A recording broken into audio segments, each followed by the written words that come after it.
a salient cultural frame leads people to behave according to the values nurtured in the culture, to make judgments based on beliefs shared in the culture, and to process information using styles that are stereotypical for the culture. Making culture salient is particularly likely to induce assimilation to a cultural frame when people are motivated to act in culturally prescribed ways.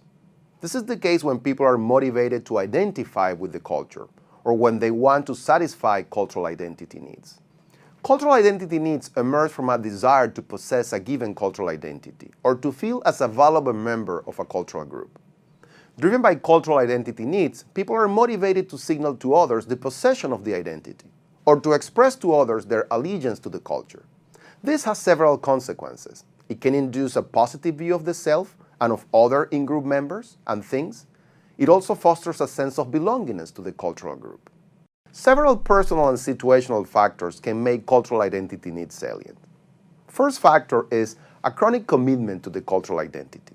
Some individuals constantly think in terms of their cultural identity. Thoughts about the identity are salient in their minds, and they have easy access to elements of the network. It's as if these people are constantly thinking about themselves in terms of their group membership, or in terms of the belongingness to the culture. A second factor is feelings of isolation.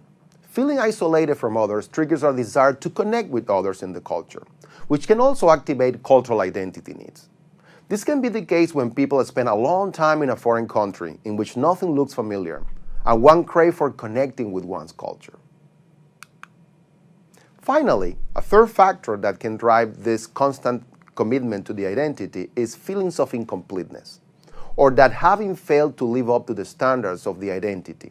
This can also trigger cultural identity needs. For instance, an American publicly reminded about his failure to vote during a general election, a duty for all Americans, can suddenly feel the need to live up to the standards of the culture and assimilate his behavior to these standards when he has that opportunity. So, in summary, what have we learned in this module? First, culture is represented in our heads as a network of elements linked to a central concept. When this network is activated in our minds, as when encountering an iconic brand, we exhibit a tendency to assimilate our behavior to what our culture prescribes. However, people can have mental representations of more than one culture. This is a common phenomenon among immigrants who develop knowledge about a home and a host culture, but also among individuals who learn about a second culture due to indirect exposure. Bicultural individuals assimilate their behavior to the cultural frame that is salient in a given context, so they can switch cultural frames back and forth depending on the context. Finally, people are more likely to assimilate their behavior to a cultural frame when they feel the need to identify with the culture, which can be a personal tendency or something triggered by the situation.